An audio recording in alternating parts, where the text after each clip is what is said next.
What's up, guys, and welcome back to another episode of Keeping Up with the Commanders. And today we have, or I guess tonight, because I'm recording this after the game, but the Washington Commanders have snapped the Baltimore Ravens 24-game preseason win streak dating back all the way to 2015. Some people are calling them the Washington spoilers after the Eagles win last year, the Steelers win 2 years before, 2 years ago as well. And now the streak for the Baltimore Ravens in the preseason is now over. The Commanders have beaten the Ravens 29-28 in an absolute thriller of a preseason game led by Sam Howell. We'll talk about him in a second. We've got more to talk about as well, including the offensive line. We've got standouts. How about Jake Fromm in that fourth quarter in the clutch? And then, of course, there's just so much to talk about. We've got some other stuff, including, unfortunately, some injuries towards the end of this episode. But yeah, let's just get right into it with Sam Howell. Howell had a very, very good night overall. I really liked what I saw from him. He was 19 of 25, 188 yards, 2 touchdowns. He took 2 sacks for a total of 20 yards, but had a passer rating of, I believe, 123 or something like that. Some absurd number, which was just incredible to see because how primetime television, Monday Night Football, you couldn't have asked for a better performance from your possible future franchise quarterback.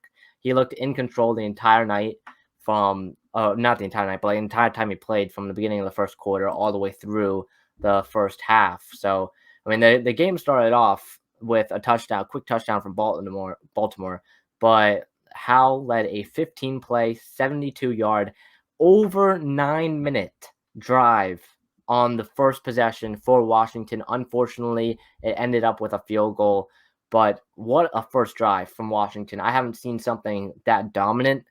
Maybe there was one drive last year that was as dominant as that one in terms of controlling the clock. It took almost the entire first quarter. 9 minutes and 10 seconds on 15 plays is absolutely wild. Again, unfortunately, only ended in a field goal, which I really felt like Washington should have gone for it. It was like a 4th and goal from the 3 or 4 yard line, I think. So Washington really should have gone for it, especially with the preseason and stuff. But Ron Rivera, he pulls out Sam Howell, puts in Joey Sly, and Joey Sly knocks down the chip shot field goal. So the first drive was really great. There was one play where Howell got sacked for 13 yards. And then he came back and threw an absolute dot to Cole Turner, who Cole Turner himself looked really good today. But it was 2nd and 2. Howell gets sacked for 13 yards. He goes to 3rd and 15, and he fires an absolute missile to Cole Turner across the middle of the field and picks up the first down, which I haven't seen Washington convert a 3rd and 15 in I don't know how long. It's been a while, all right? It's been a while. So that was also great to see in the first possession. The second possession didn't go as great. Howell couldn't really get things going yet. He had quite a few incompletions, and I think there was some penalties on this play as well. Yeah, Sadiq Charles had a holding penalty on this one. Nick Gates had an ineligible downfield or ineligible man downfield on Nick Gates on the same play with Sadiq Charles' holding. So that kind of set the drive back a little bit. It made it 1st and 20, and Washington really couldn't convert. I was kind of confused. It was 1st and 20, and then I believe Sam Howell handed it off to Brian Robinson in this one. So I'm not really sure what the plan was there because it was 1st and 20, and we handed it off, and Robinson gained like 3 yards. So I'm not exactly sure what the plan was, but overall was not that great of a drive. How about what's his name? Michael Pilardi, I think, the guy that Washington brought over as the punter. Again, the punter from last week's game against Cleveland, he got released, and then Pilardi comes in and is the punter for this week with Tressway still out, making sure that he gets some rest before the season starts. And Pilardi absolutely pinned this one at the Baltimore 1 yard line. Great job by the special teams. I don't remember who actually was the one that tipped it and made sure it stayed in bounds, but it was a great job by Washington special teams. Get Baltimore down inside the 5 yard line, which was incredible.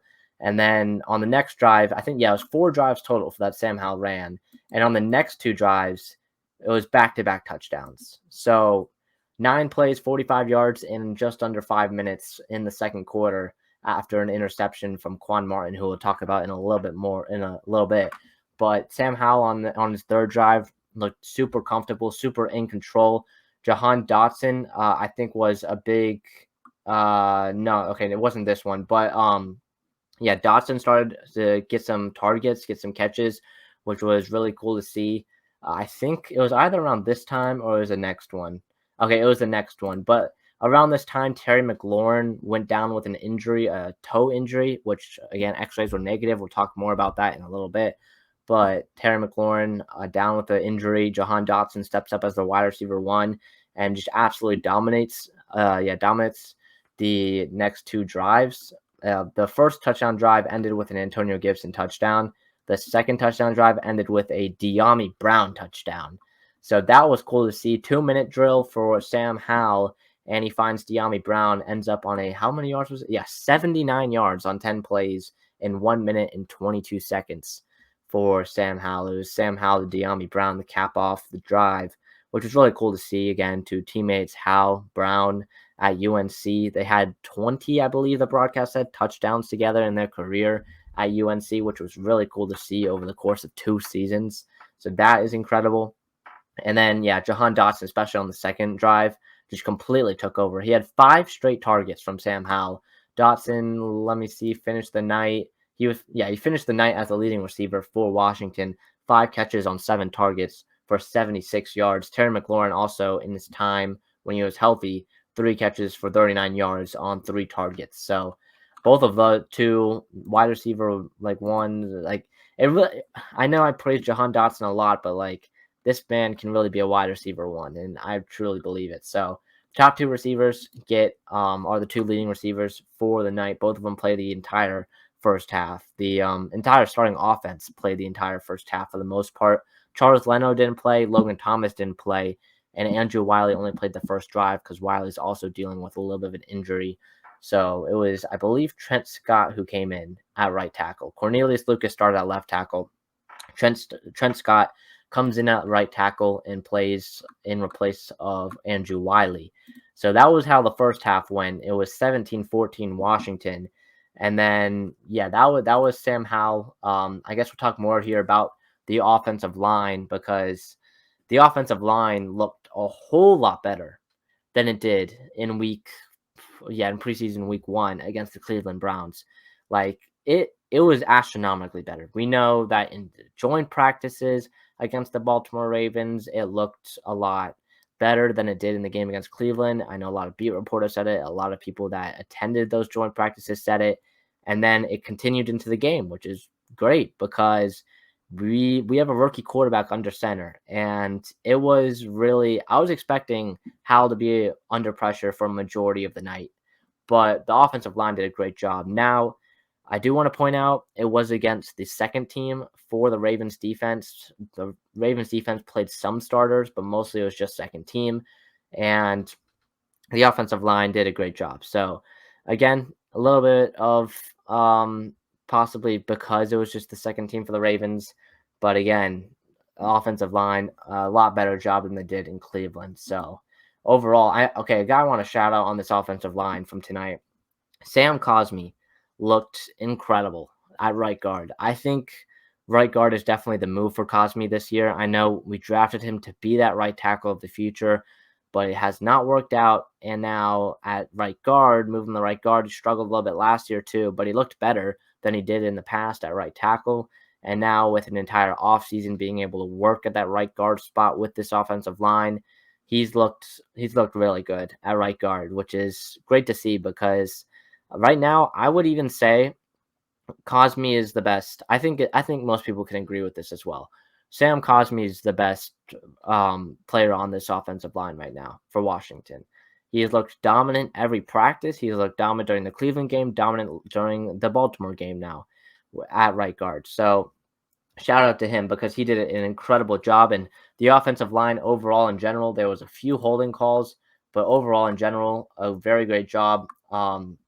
Washington, in terms of penalties on the night, they had 5. Baltimore had 6. So again, it wasn't as, I know in the game against Cleveland, we did a really good job. It was no false starts, no illegal procedures, anything like that. There were a few this time. There were a few definitely in the second and third team offensive linemen or offensive lines, but overall, still a lot better than it was last season, which is great seeing under Eric Bieniemy. So, yeah, that's pretty much it for the offensive line. In terms of standouts now, there's a lot. There's a lot here. I'm gonna go through the list. We'll start with a guy who struggled against the Cleveland Browns and got a lot of hate for it.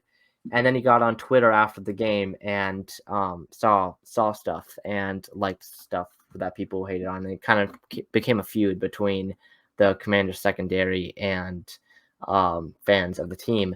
But how about Quan Martin?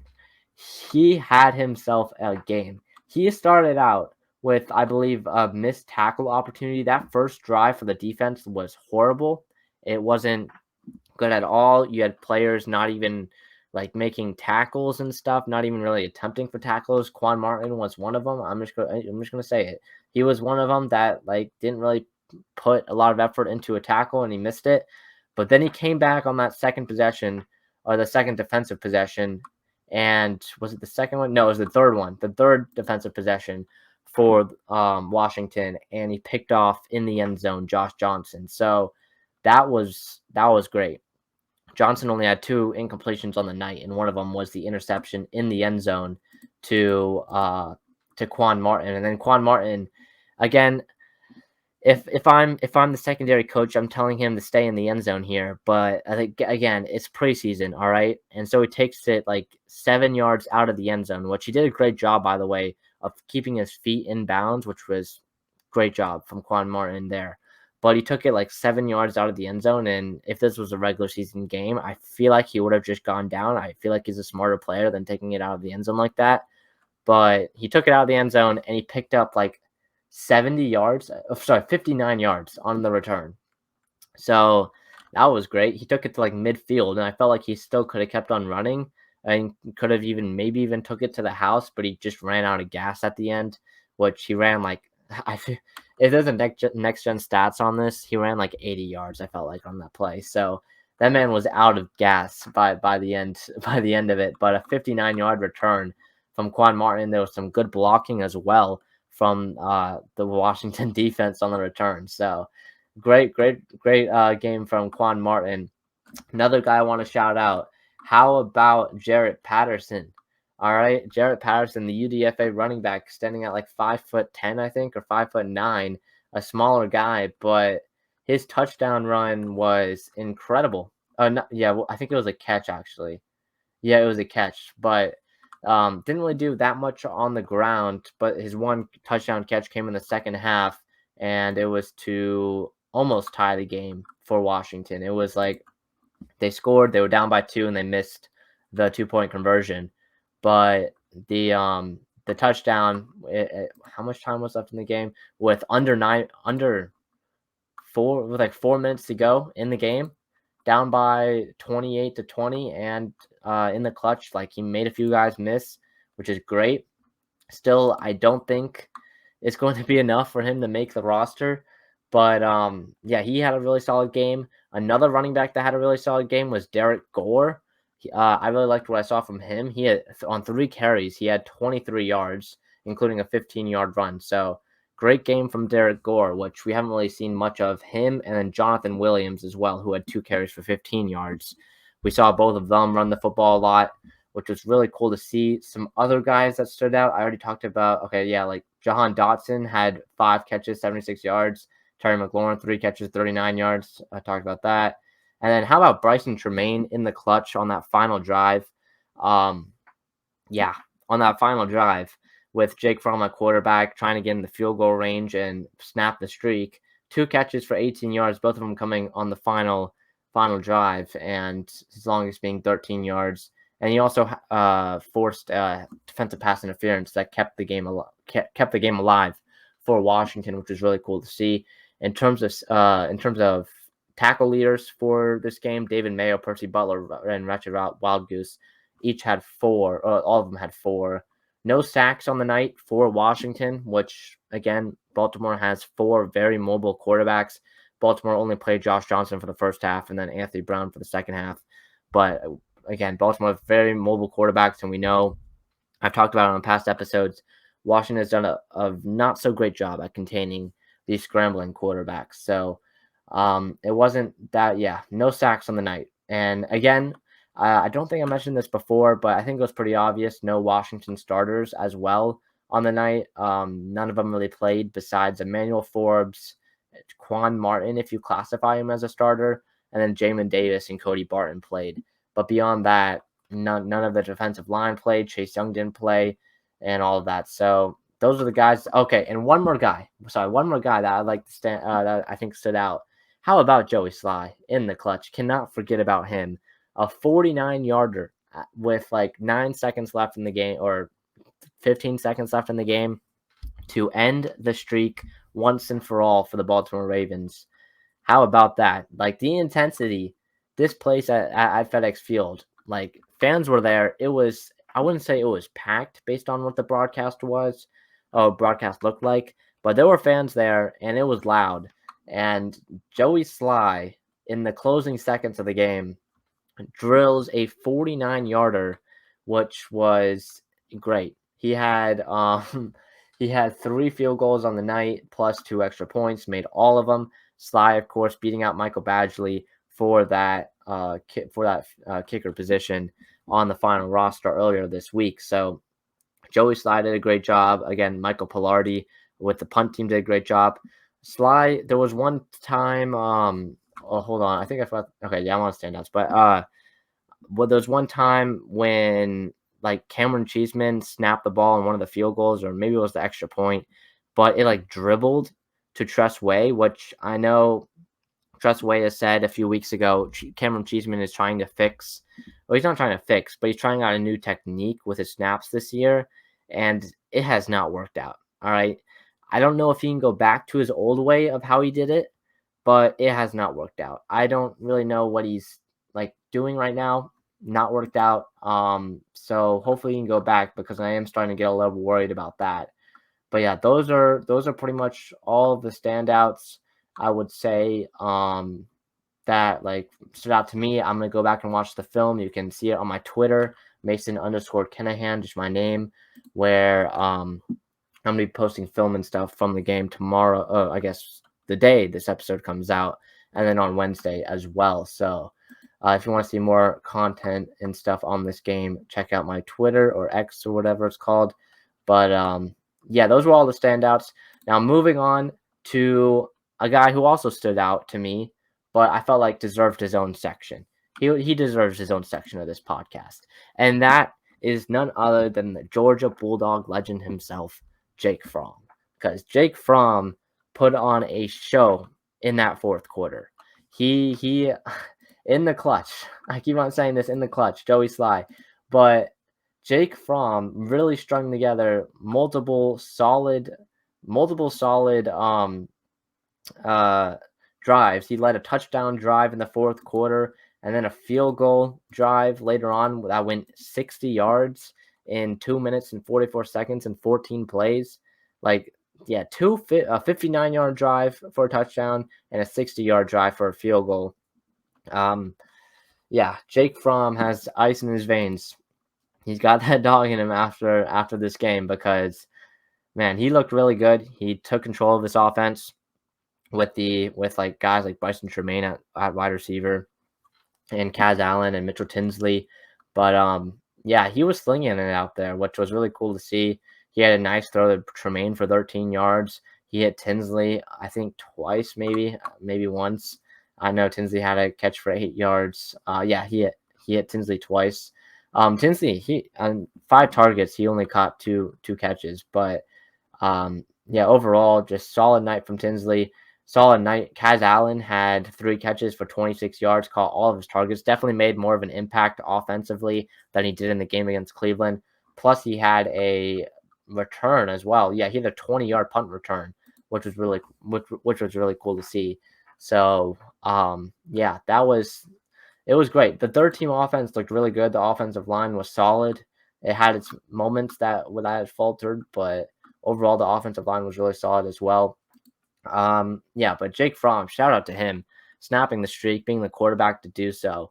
That's what you love to see out of your third string quarterback. He's still fighting out there. So good stuff from him. And now for the other stuff, because there's some other stuff that we need to talk about that is not that good, plus some other things. So first, we gotta talk about Terry McLaurin because this is a little bit worrisome. Terry McLaurin goes down in the middle of the second quarter with a toe injury. It looked like he had a catch, and it looked like his ankle got rolled up a little bit. So we will have to wait for an update. I know Ron Rivera, I listened to his press conference before I recorded this. He did not give an update on it, and right now X-ray is negative, but there's really no update. Rivera said day to day, but don't really know. We'll have to wait and see. Unfortunately, a toe injury. Washington fans are way too familiar with those. With Antonio Gibson, the other, like it was either last year, I think it was 2 years ago, having that turf toe that really put him out for a while. I mean, there's been a lot of turf toe injuries for Washington, and that have put like stars or impact players, impact starters out for a while. So we'll have to wait and see. Hopefully he'll be ready for week 1, but if not, I know some people say that it will be a hit. It would be a hit. But I'm confident in Jahan Dotson and Curtis Samuel. De'Ami Brown looked really good tonight with Sam Howell at quarterback. Brown, he was targeted a lot and then finally got his one catch, I believe. Maybe he had two. Maybe he had two. Hold on. No, yeah, he had 2 catches for 27 yards, 6 targets, though. And you saw Sam Howell really trying to get the ball out to his former college teammate. But I'm confident in De'Ami Brown. You got Byron Pringle, Kaz Allen, Mitchell Tinsley. This Terry McLaurin injury could definitely affect how things go in terms of how many wide receivers Washington carries. Maybe if this is a longer injury and Terry will have to miss time for parts of the season or into the regular season, maybe this means both Kaz Allen and Mitchell Tinsley make the roster, or Kaz Allen and Dax Milne. I wouldn't say both of them are Dax Milne and Mitchell Tinsley, but like 2 of those 4 guys in terms of Mitchell Tinsley, Dax Milne, Kaz Allen, and Marcus Kemp would make the roster, and Washington would have to carry 7. So that is something that was definitely important. Another guy, I felt like another guy that went down was De'Ami Brown. We just talked about him. He went down with a possible head injury. He got kneed, or like he got hit in the back of the head, which did not look good. But they ruled him that he didn't have a concussion, cleared concussion protocol. I don't think he came back into the game, but that was something to take note of. I think he's going to be fine. Chris Rodriguez had a fumble in this one, which wasn't great. He was kind of just running, and then he just lost the football. So something to keep an eye on. I know we've had fumble problems in the preseason with guys like Antonio Gibson in the past. So Chris Rodriguez, we'll have to wait and see with him and how things play out with that. But beyond that, I think that was pretty much everything to wrap this one up. Sam Howell overall looked absolutely incredible. Joey Sly in the clutch, nailing a 49-yard field goal. Again, Howell after this game, I'm excited because he's really starting to show that he can truly be that guy in Washington. And now that the whole country has seen it, now that it was on national TV, I mean, going 19 of 25 for 188 yards and 2 touchdowns, like in one half on national TV when the entire country is watching you, that's something that is great. Is great if you're Sam Howell. And yeah, that was pretty much it. Josh Harris was in the broadcast booth. I think I mentioned that a little bit earlier, but he was in the broadcast booth for a little bit with Troy Aikman and Joe Buck, which was a very interesting sight to see. We'll just say that. We'll leave it at that. But yeah, that'll do it for this week's episode of Keeping Up with the Commanders. No guest this week, but I'm recording this. It is 12:13 a.m. And yeah, Monday Night Football. First Monday Night Football of the season. Washington goes on and beats the Baltimore Ravens 29-28 to snap the Baltimore Ravens 24-game preseason win streak. I was in elementary school when the Ravens last lost a preseason game. I am graduating high school this year, and yet they just lost their first preseason game. So that is something that just shows you the longevity of this streak. But yeah, that'll do it for this week's episode of Keeping Up with the Commanders. See you guys in the next one. Peace.